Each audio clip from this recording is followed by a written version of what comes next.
Assalamualaikum warahmatullahi wabarakatuh. Perkenalkan, nama saya Adisti. Saya ibu dari satu putri, usianya hampir 3 tahun. Jadi yang mau saya tanyakan gini Bunda, anak saya ini menurut saya kayak dia sudah bisa mengadukan kalau misalkan dia sedang bermain di playland gitu. Ada anak yang istilahnya nyenggol dia atau bikin dia kejeduk atau apa, dia sudah bisa mengadu gitu. Tapi dia sepertinya apa ya, entah mungkin terlalu agak galak apa gimana gitu ya. Itu tuh mah, itu tuh adanya tadi ngapain coel-coel katanya gitu, ngapain colek-colek gitu. Di satu sisi saya ngelihatnya, oh iya baik, berarti dia sudah bisa menerangkan dia diapain aja, apa yang dia alami gitu. Tapi yang mau saya tanyakan, sebenarnya dia itu apa ya, apa memang dia sifatnya agak galak seperti itu atau gimana, dan saya juga menyikapinya harus seperti apa gitu. Kan kadang juga ada anak yang cuma mau say hi gitu kan, maksudnya bukan untuk galak gitu, tapi anak saya kadang persepsinya dia tuh dijahatin gitu. Nah itu saya menyikapinya harus seperti apa. Kemudian juga karena anak saya sering bertanya ini itu dan kadang pertanyaannya nggak habis-habis, kenapa begini, kenapa begitu. Itu kalau misalnya tadi Bun kayak misalnya ada kasus yang bertanya apakah itu mama papa pernah having sex nggak, bisa nggak sih kita minta kayak delay waktu. Iya mama nggak tahu, boleh nggak mama cari dulu jawabannya kayak gitu, bisa nggak sih Bun? Kan kadang kita juga shock juga, kok anak bisa nanya kayak gitu ya, aduh mesti ngomong apa gitu. Kadang kan, soalnya kan saya kebanyakan spend time sama anak karena full time di rumah gitu sendiri, aduh jadi gimana ya gitu. Kadang cari jawabannya kalau anak nanya yang aneh-aneh gitu kan. Aduh mesti nanya siapa, mesti browsing dulu apa gimana gitu. Gitu aja pertanyaan saya. Terima kasih. Assalamualaikum warahmatullahi wabarakatuh. Gini, kalau anak suka ngadu sama kita, pertama dia harus belajar ini gini. Kalau terus-terusan seperti ini, dia tidak bisa menyelesaikan konfliknya sendiri. Anak harus diajarkan bagaimana caranya mengatasi stres, bagaimana ya stresnya anak ya nggak kayak kita ya. Kalau saya sambil nyupir aja karena ya Allah stres banget hidup di Jakarta, macet di mana-mana gitu. Lalu saya mulai deh masuk ke bahu jalan. Nah, jadi anak ini harus diajarkan tentang bagaimana caranya menghadapi masalah itu. Yang perlu ditanya adalah pernah nggak dia dibilang gini, ya kalau ada orang yang colek atau apa jangan, nggak boleh ya, atau mbaknya mungkin ngasih tahu seperti itu. Karena hal itu biasanya juga akan kemudian apa ya, tertanam di kepalanya bahwa saya sebetulnya nggak boleh dicolek orang. Nah kalau sudah sampai kejadian seperti ini, yang diajarkan adalah gini, Dek, kalau misalnya orangnya tidak misalnya dorong dengan sengaja dan sebagainya, mungkin itu dia mau temenan sama kamu, mau kenal kamu lebih jauh. Tapi kalau dia sudah sampai itu dorong atau apa, nah itu artinya nanti kita mesti ngomong sama bu guru. Kalau misalnya itu kamu tanya, kamu sengaja ya dorong aku, ajarkan kepada dia untuk menyelesaikan masalahnya sendiri dulu. Ya, ada anak yang hobinya memang ngadu loh Bu di kelas. Sekolah tuh ada gitu. Jadi yang dia ngadu terus sama ininya.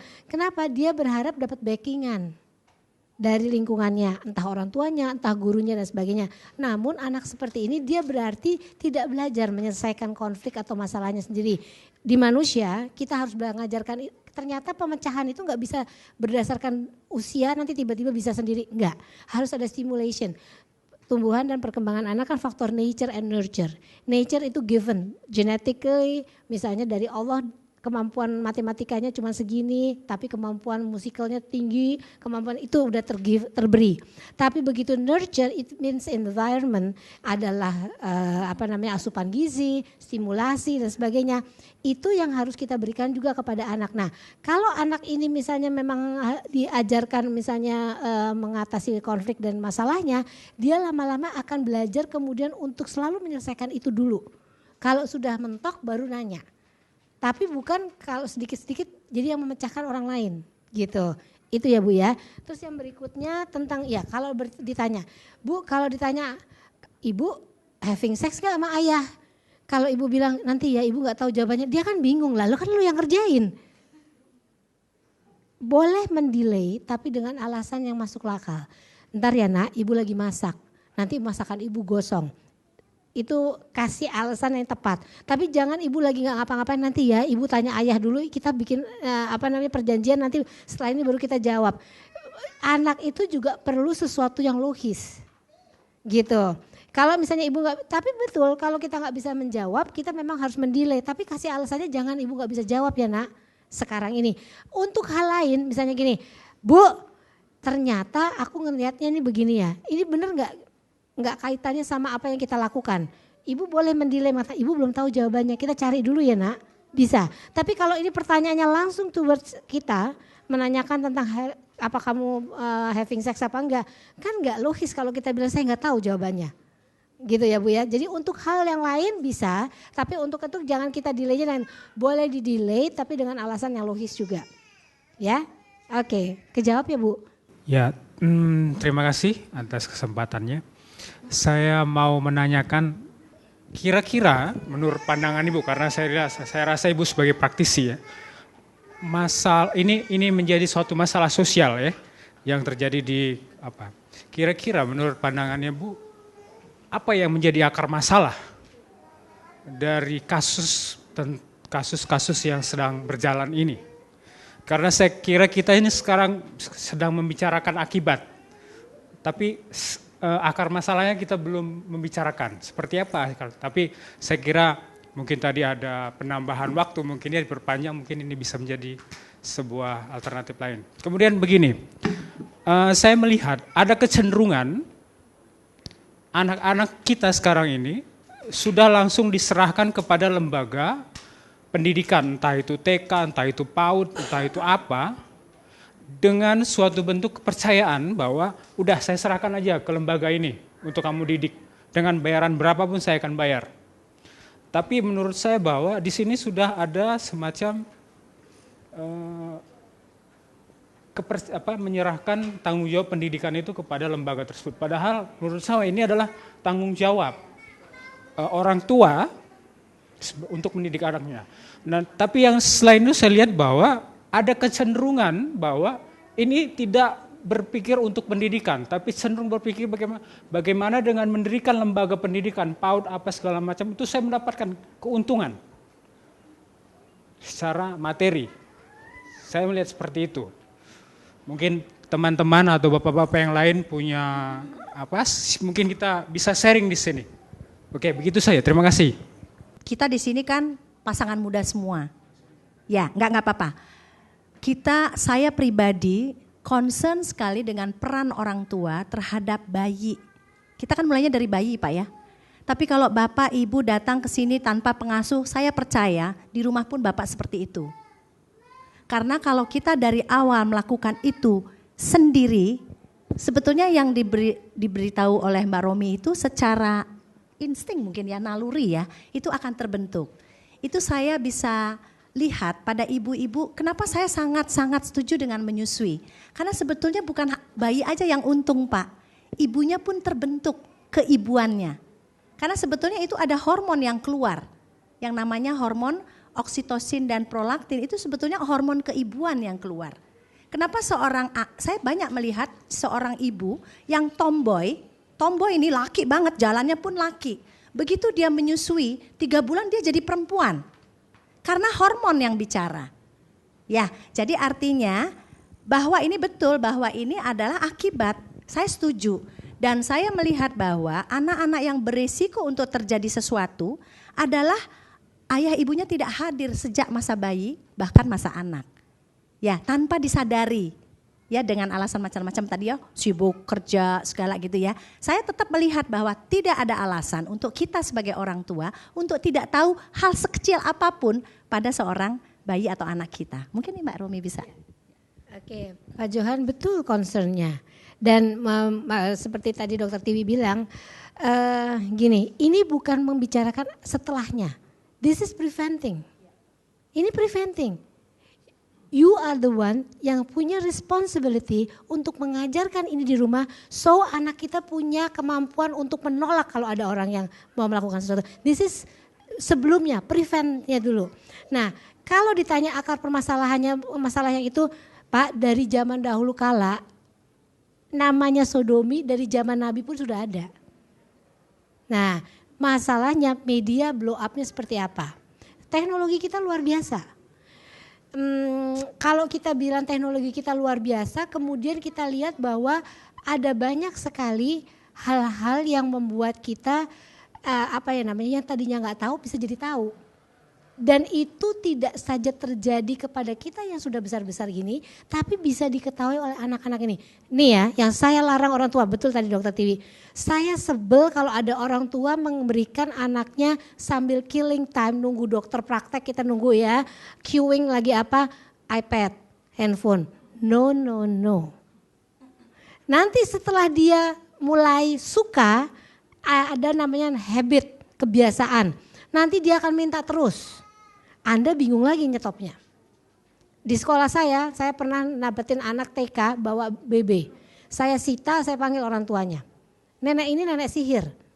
Bener, saya kalau misalnya orang tua gak mau ngikutin saya dengan benar, saya bilang ini saya kiblatnya demi anak. You gak approve dengan saya, you can go.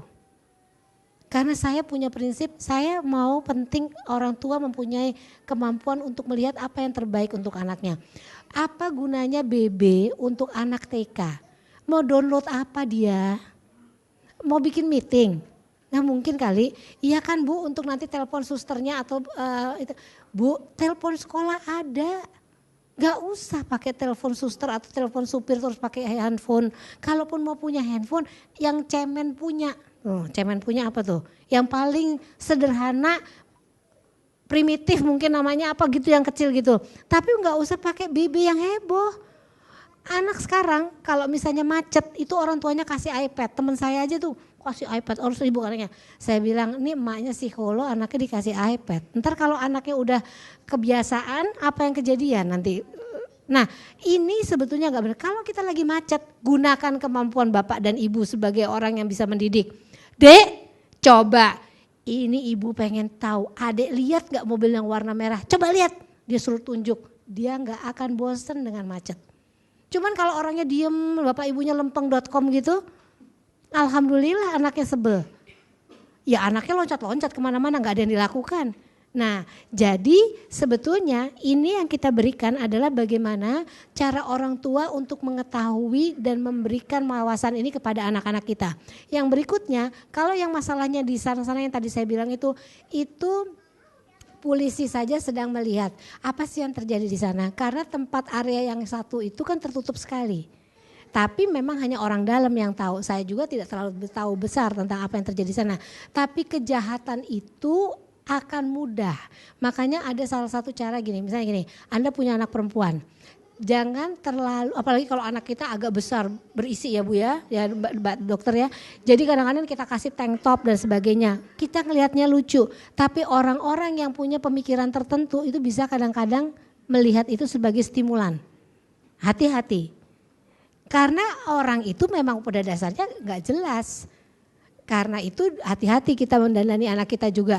Lalu kemudian kita lihat anak jangan selalu mau aja dibawa sama orang lain. Hati-hati. Ada anak yang kemampuan interpersonalnya mungkin luar biasa. Halo Om mau kemana? Aku ikut dong Om. Hati-hati. Dalam tayangan tadi video no gift. Kalau mau dikasih gift tanya sama mama papa dulu boleh enggak? Karena orang-orang yang seperti mohon maaf Emon itu saya kalau nggak salah anak-anak itu dikasih uang 20.000 dan pada taraf tingkat sosial ekonomi menengah bawah 20.000 it means so precious. Hanya untuk belikan es krim aja kadang-kadang dia dapat hanya es krim dia mau. Dan kenapa ada tindakan pengulangan terhadap anak yang sama? Karena dia mengharapkan itu hadiah-hadiahnya kayak yang tidak dia dapat dari orang tuanya. Jadi kalau dilihat kita memang harus tahu orang-orang yang kita takuti itu nggak kita tahu pasti apa yang menyebabkan dia bisa melakukan tindakan seperti itu. Ada yang mencontoh dari orang lain, ada yang kemudian awalnya dia pernah diperlakukan seperti itu sehingga dia menjadi pelaku sekarang bisa punya macam-macam penyebabnya. Yang penting sulit untuk mengontrol lingkungan. Harus kita yang membantu anak kita untuk bisa membantu dia mencegahnya sendiri. Gitu ya Pak Johan ya. Selamat pagi, nama saya Juta. Saya mau tanya, anak saya laki-laki umur 7 tahun. Beberapa kali saya pernah lihat dia sedang mungkin apa yang dikatakan masturbasi, mungkin memegang alat kelaminnya. Terus tapi saya nggak bilang jangan atau apa, kadang cuma saya sambil lalu tapi nggak saya berhentikan gitu. Terus paling kalau misalnya saya lewat saya cuma bilang, Mas jangan suka dimainin nanti sakit gitu. Tapi enggak, udah gitu saya tinggal gitu. Habis itu dia udah enggak ini lagi. Tapi kadang saya beberapa kali sempat lihat dia gitu lagi tapi saya enggak ngomong apa-apa. Terus keduanya anak saya yang ini percaya dirinya tuh kurang sekali. Jadi dia sekarang ini saya ikutkan kegiatan olahraga. Ada basket, futsal dan lain-lainnya. Terus tapi dia tuh agak susah untuk mingle dengan teman-temannya. Jadi kayak kita yang harus yang ayo dong Mas ke situ gitu. Nanti kalau ada temannya baru Levin ayo gitu. Dia baru mau berani untuk itu. Yang mau saya tanyakan gimana caranya meningkatkan rasa percaya diri ke Levin gitu. Makasih Dok. Saya mungkin duluan Mbak Romi yang menyempurnakan. Saya selalu memegang konsep dari bayi ya. Karena kadang-kadang itu terbentuk karena pola asuh saya rasa ya.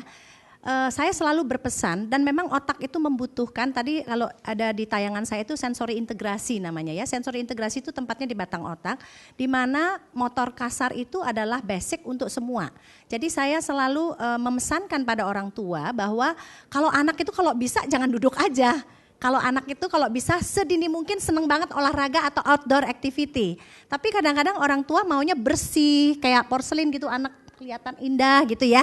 Semakin indah anak dilihat sebetulnya semakin fragile dia sebenarnya ya. Jadi kalau anak itu, kalau anak perempuan seperti tomboy gitu sebetulnya sangat baik. Karena otak itu dapat input atau oksigen yang cukup sehingga akan mengembangkan potensi-potensi lain. Karena sebetulnya perkembangan itu atau kemampuan otak itu dia berkorelasi ya. Jadi kalau dia misalnya bisa pakai sepatu atau bisa makan itu sebetulnya ada hal-hal yang juga dirangsang dalam otak. Sama seperti dia kalau naik tangga atau misalnya memanjat itu sebetulnya ada hal yang dirangsang sehingga saya selalu berpesan bahwa kalau bisa dari awal dia senang untuk outdoor sehingga jangan di depan, balik lagi, jangan di depan TV, jangan di depan iPad karena itu akan mematikan semua potensinya. Semakin dini, tadi yang dibilang masa kritis, semakin dini kita matikan, ya udah kebawa begitu terus jadinya. Sehingga dia mungkin kurang punya bekal untuk berlatih atau karena anak saya juga laki, kebetulan dia punya asma dari usia 3 tahun dan itu menuntun kami untuk berolahraga sehingga sekarang dia udah umur sekian ya, dia harus jadi tim ini, tim itu, sehingga dia nggak punya kesempatan untuk masturbasi terlalu lama, gitu. Ya, mungkin Mbak Romi bisa. Iya, memang tadi kan kalau dilihat dari tingkat perkembangannya memang ada fase di mana anak senang untuk memegang alat kelaminnya, ya. Nah, kalau kita bilang misalnya gini, nggak boleh, harus ini, nanti dia jadi takut sendiri. Dan kalau kita lagi nggak ada, malah dia melakukannya.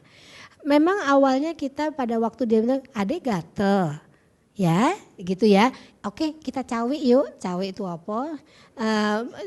Cebok gitu ya. Ya kita cebok yuk gitu ya, bersihin ya. Abis ini biar jangan gatel lagi, jangan dipegang lagi ya. Alasan itu, analogikan dengan seperti itu. Atau pada waktu dia gitu, jangan kita terobsesi dengan masalah yang dia lakukan. Tapi gini, dek ibu mau megang ini nih, bantuin dong ibu yuk. Nah dialihkan dia. Memang itu biasanya kejadian betul kata dokter Tiwi, kalau dia tidak ada yang dilakukan gitu. Nganggur istilahnya. Jadi iseng-iseng kok ternyata enaknya pegang sini, dipegang terus gitu. Nah hal itu yang harus kita bantu. Dan juga kalau misalnya dia tidak punya kegiatan, kita yang mesti create. Nih orang tua kadang-kadang bingung, kan kerja. Tapi orang tua yang perempuan yang kerja ada gak di sini? Ada ibu, raise your hand. Oke. Gak ada masalah orang tua wanita maupun pria juga kerja. Tapi jangan lalu mengatakan kepada anak nih kalau yang perempuan ibu-ibunya, adek ibu kerja untuk kamu loh ya. Coba bayangkan kalau ibu gak kerja, ini kan kayaknya jadi victim anaknya nih. Jangan, itu eksistensi diri kita untuk kerja, betul gak? Kita punya pendidikan lalu kita punya. Tapi jangan berkata lalu kemudian di rumah jadi berantakan. Saya kasih tipsnya. Setiap hari saya dulu hanya kerja di UI. Sekarang aja agak heboh karena anaknya udah gede, nggak usah gue tenteng-tenteng kan gitu. Udah 26 tahun lagi cari cowok lagi ya. Jadi saya pada waktu anak saya kecil, di tiap hari di rumah saya siapkan program untuk mbaknya. Mbak, hari ini Laras belajar warna, merah, kuning, hijau. Saya tempel apa programnya, jadi kayak kita bikin program sekolah. Tadi saya bilang, bahwa, seperti Pak Johan bilang, saya nggak mengatakan bahwa anak harus masuk ke sekolah sedini mungkin, sama seperti Dokter TV. Tapi saya mengatakan Anda bisa melakukan itu di rumah, asal sabar. Jangan udah ngerjain di rumah, adek cepetan ibu udah capek nih, nah, udah nggak masuk apa-apa. Ya, emosi jiwa yang keluar. Jadi kita mengajarkan di rumah, lalu kemudian kita kasih programnya sama pembantu kita. Belajar warna, di kamar mandi kita kasih warna-warna yang kita ajarkan. Sambil mandi dia bisa ngelihat itu. Kita kasih kaset atau sekarang udah gak kaset, zaman saya kaset, CD. Lagu yang balonku ada 5 itu. Pelangi-pelangi semua tentang warna saya siapkan. Sehingga si Mbak tahu apa yang dia harus lakukan sepanjang hari sampai nyonye pulang. Itu syukur-syukur kalau nyonyenya gak kearisan, ya kan? Itu dia tahu. Tapi jangan gini, Mbak titip anak-anak jangan nangis ya. Ya udah dikasih obat tidur juga gak nangis. Nah jadi bikinkan program kepada pembantu kita. Dan saya sampai pernah bikin sesi untuk orang tua bikin program dengan babysitternya untuk belajar mengejawantahkan atau mengaplikasikan program yang dibikin orang tua untuk anaknya melalui si babysitter itu. Saya sampai bikin kelas seperti itu. Kenapa? Karena saya lihat banyak orang tua nggak tahu bagaimana cara mendelegasikan tugasnya kepada orang yang di rumah. Harusnya ada programnya. That's responsibility. Jadi kalau kita mau mengajarkan anak kita apa, kita bikin program tentang itu. Nanti sambil makan di ruang makan, di lemari es atau apa, kita tempelinnya yang lain. Memang effortnya bagi orang tua lebih besar. Karena you have to prepare before. Kalau saya prepare-nya apa? Seminggu. Pada waktu hari libur saya udah mulai mau gunting, mau apa, lalu kemudian saya siapin itu hari Senin. Nanti tinggal pas harinya saya tempelin. Pakai double tape aja Bu, nggak usah pakai magnet atau apa, keberatan, susah banget upayanya. Double tape tempelin ini. Lalu kemudian di lemari es saya kasih mbaknya pengetahuan apa yang mesti dilakukan, ceritanya seperti apa. Lalu nanti di kamar dikasih, itu biasanya pas habis hari saya evaluasi. Laras, ini warna apa? Saya lihat anaknya udah bisa apa enggak. Kalau saya lihat memang belum bisa, mungkin program itu bisa berjalan 2 kali. Tapi jangan hari besoknya anaknya enak juga tiap hari marah dulu. Diseling lagi kemudian nanti besoknya lagi dikasih warna lagi. Begitu Bu. Ya, mungkin seperti itu. Terus kalau anak kurang pede. Nah, percaya diri itu sama kemampuan intrapersonal dan interpersonal itu saling terkait.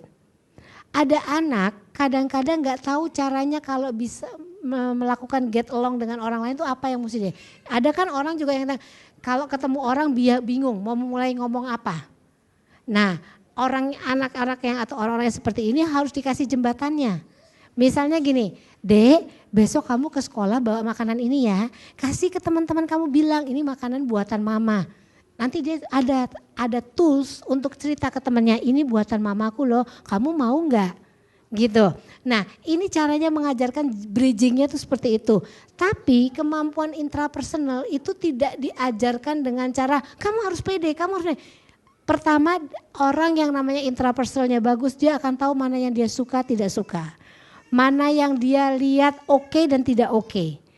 Orang mengenal dirinya sendiri itu intrapersonal. Nanti ujungnya karena kalau yang namanya percaya diri itu kalau gambaran kepribadian itu ada gini, ada yang namanya gambaran dia tentang dirinya. Ya, gambaran orang itu tentang dirinya itu diisi seperti puzzle dari potongan-potongan informasi dari lingkungan. Dia menilai diri dia ataupun orang lain menilai diri dia. Kalau makanya orang tua suka bilang, "Adek kok bodoh banget sih?" Tambah puzzle negatif. Aku bodoh. Lama-lama puzzle-nya makin banyak, nanti dilihat banyakan positif atau negatif. Kalau banyakan negatif bisa tidak nanti ada memiliki self esteem, harga diri yang ujungnya tidak memiliki kepercayaan diri. Program modelnya seperti itu Bu. Jadi ada self concept dulu gambaran dia tentang dirinya. Self concept itu dibentuk oleh apa? Puzzle-puzzle yang dari lingkungan. Bagaimana teman memperlakukan dia, bagaimana bu guru melihat dia, bagaimana ayah bundanya melihat dia. Lalu itu dia kumpulkan jadi satu. Jadilah gambaran diriku seperti ini. Kalau banyak negatifnya, self esteem jelek, pasti percaya dirinya jelek. Tapi kalau gambaran puzzle-nya itu cukup positif, insya Allah self esteemnya oke, kemampuan percaya dirinya juga jadi oke. Kejawab ya Bu ya? Ya, itu satu bab sendiri tuh Bu kalau ngajar di mahasiswa. Saya bapak muda, baru punya bayi perempuan berumur 2,5 bulan. Jadi ini merupakan usaha preventing kami dan juga supaya kami bisa mendidik anak dengan baik. Kebetulan saya cukup tertarik untuk yang masalah gadget. Yes. Jadi kita tahu zaman sekarang Fandi Rahmat. Fandi. Iya. Jadi kita tahu sendiri mungkin kalau dari orang tua melarang anak untuk menggunakan gadget, saya tertarik dari pernyataan Bu Rosmini yang menyatakan kalau saya jadi ibu nggak akan ngasih anak gadget. Tapi bagaimana kita dengan lingkungan? Karena kan anak kecil itu mudah sekali ya, lihat saudaranya pakai iPad, dia mungkin akan minta gitu. Atau mungkin teman-teman sekitar juga dia akan minta, begitu nggak dikasih, ya saya juga pernah jadi anak kecil, saya juga ya kok nggak dikasih gitu, kita ngambek atau gimana. Bagaimana cara orang tua dalam menyikapi itu? Kemudian yang kedua, ini tambahan aja. Umur berapa sih anak itu bisa diberikan kepercayaan untuk memakai gadget?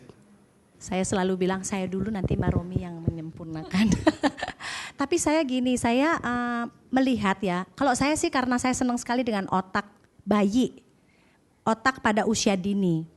Dan saya kebetulan banyak didatangin orang tua yang anaknya kakaknya udah 7 tahun, terus bayinya dari awal dengan saya gitu ya. Nomor 1, sebetulnya semua kebiasaan itu mulainya dari awal. Ya, kalau dia nggak pernah dikasih atau diberi kesempatan untuk seperti tadi ya, kalau di mobil, kalau lagi nunggu, dia nggak melihat, dia tidak terpapar dengan itu, otak dia itu udah nggak mau Pak. Ya, saya punya pasien, satu anaknya dari bayi dengan saya, yang satu umur 7 tahun tidak dengan saya. Saya juga sama Mbak Romi, pasien-pasien yang tidak sealiran gitu. Saya biasanya mundur-mundur sendiri. Karena memang kita punya responsibility yang kita berhadapan dengan anak usia 0-2 tahun, di mana saya punya kesempatan banyak untuk membentuk si bayi atau membantu orang tua untuk membentuk anak. Yang umur 7 tahun itu edik Pak dengan TV. Yang kecil ya, karena saya parenting itu selalu saya masukkan informasi, jangan TV, jangan iPad dari bayi, karena itu bisa kita lihat di kamar praktek. Misalnya dia tadinya udah au kok 4 bulan kok diam anaknya ya. Saya selalu bertanya sama ibunya atau sama ayahnya, ini bayinya dikasih TV ya? Saya selalu tanya begitu. Begitu mereka bilang iya, saya bilang kalau asosiasi dokter anak Amerika di bawah 2 tahun 0 jam TV itu. Di atas 2 tahun 1 jam. TV itu ya iPad semua ya. Di atas 2 tahun 1 jam, di atas 6 tahun 2 jam. Itu asosiasi dokter anak di Amerika. Nah, dan itu biasanya rada mujarab untuk membentuk dia suka atau enggak suka terhadap gadget itu. Ya, jadi di bawah 2 tahun kalau dia belum ngomong, karena saya biasanya kalau ngadepin anak, biasanya kan ke kita itu 1 bulan sekali sampai usia setahun Pak kalau ke dokter anak. Kemudian di usia 1-2 tahun itu 3 bulan sekali. Jadi karena saya senang sekali dengan perkembangan, saya sangat awasi di usia itu. Ya, begitu ada sesuatu yang kayaknya nggak sesuai dengan perkembangannya, saya selalu tanya ke orang tua. Karena yang paling umum kesebut adalah itu TV, HP, dan kadang-kadang juga kemarin punya pasien bapaknya pegang HP, ibunya pegang HP, anaknya pun pegang HP. Jadi saya bilang, mohon maaf, HP ditaruh dulu ke tas masing-masing karena Bapak Ibu kesini untuk konsultasi. Ya, jadi jangan diberikan di rumah Pak, karena mereka itu nyerap banget tuh otak seperti tadi bilang spons itu, busa itu. Begitu dia saat itu trut serap, coba deh, pasti dia edik. Jadi kalau 0-2 tahun dia tidak kenal itu, saya yakin dia nggak suka Pak. Kalaupun nanti dia terpapar dengan sekolah, dengan lingkungan, itu kan udah lebih gede. Dan dia rasa saya kalau di rumah dia tidak dibiasakan nonton TV, itu nggak suka dia. Karena saya lihat di pasien 2 itu tadi 7 tahun, dia edik, dia ke Australia, dia ke Bali, dia di depan TV, selalu di depan TV. Kemudian si adik bayi yang baru lahir ini, kita kasih tahu atau kita kasih program-program yang betul. Sekarang anaknya udah umur 18 bulan, semua perkembangan normal dan tidak suka TV. Ya, mungkin Ibu. Iya Pak, gitu. Wabillahi taufik, udah selesai kan? Jadi jangan takut anak tidak ngetren dengan teman-temannya kalau nggak megang sesuatu. Dia disuruh jadi trendsetter Pak. Nah, misalnya semua main gitu, kita main tak umpet yuk. Dia bisa ngomong seperti itu Pak. Jadi yang namanya get along dengan lingkungan bukan berarti dia harus masuk kemudian ngikutin semua. Pada waktu satu titik dia bisa menjadi orang yang mengatakan berbeda dari teman-temannya, malah temannya ikut, leadershipnya luar biasa. Jadi saya nggak mengatakan ini dunia udah teknologi banget ya, masa kita nggak boleh ngenalin anak kita gitu.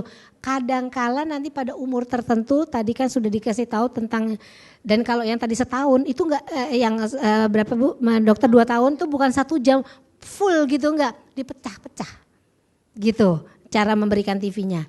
Itu pun kalau perlu, kalau nggak perlu nggak apa-apa.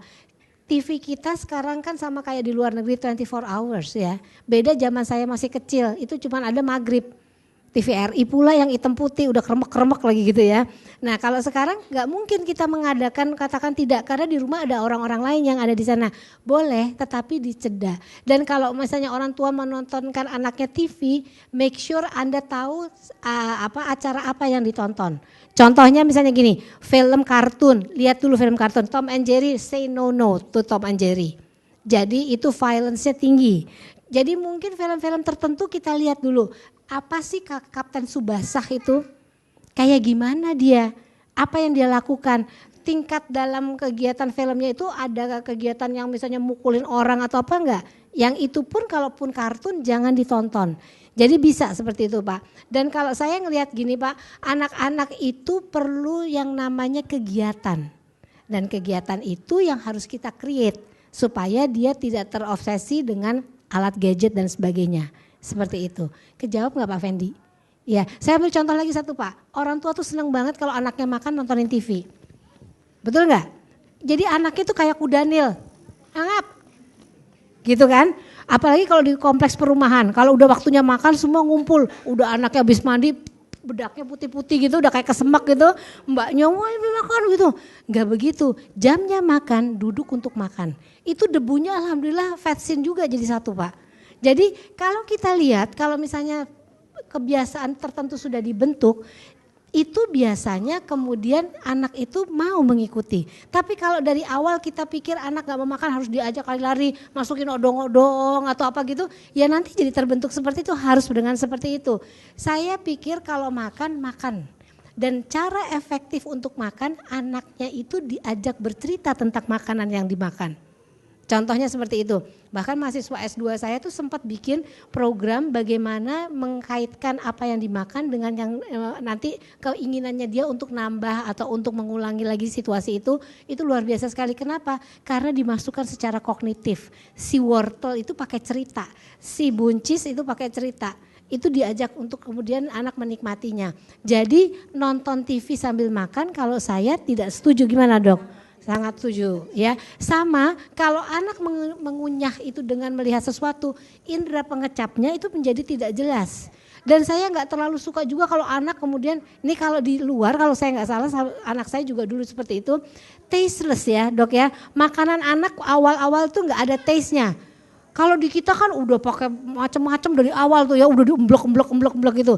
Coba Anda cobain makanan bayi dari luar, itu biasanya tasteless. Kenapa? Anak itu biar kemudian pada saat-saat tertentu baru mulai dengan kalau penelitian di orang Indian di Amerika, awalnya mereka mengenalkan anak taste itu adalah madu. Hanya di depannya lidah tertentu saja. Dan tidak ada makanan lain menggunakan apa macam-macam apalagi vaksin dan sebagainya. Itu gunanya untuk apa? Gunanya nanti suatu saat anak merasakan nikmatnya. Si taste-nya itu bukan hanya dijejel sama orang tuanya mangap gitu. Ntar anaknya makan diemut. Mulai lagi ibunya bingung, kenapa anak saya makannya diemut, giginya rusak semua ya Dok ya. Seperti itu. Ya Pak Fendi ya? Oke, terima kasih. Selamat siang, saya dengan Ibu Hani mempunyai anak umur 3 tahun. Yang saya mau tanyakan, kan anak-anak kecil suka punya teman nih. baik itu teman sejenis maupun lawan jenis.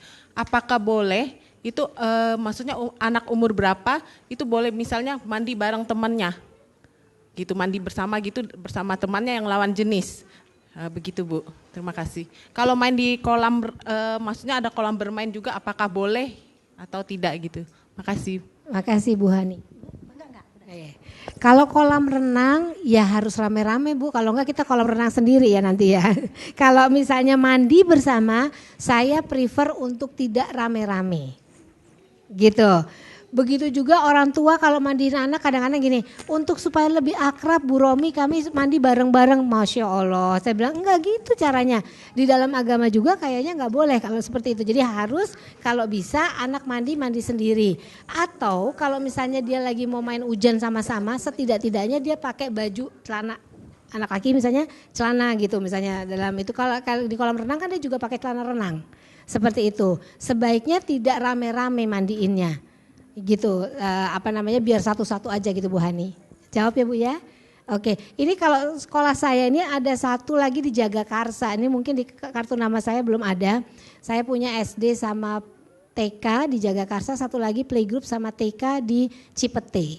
Ada 2 tempatnya. Ya, kasih.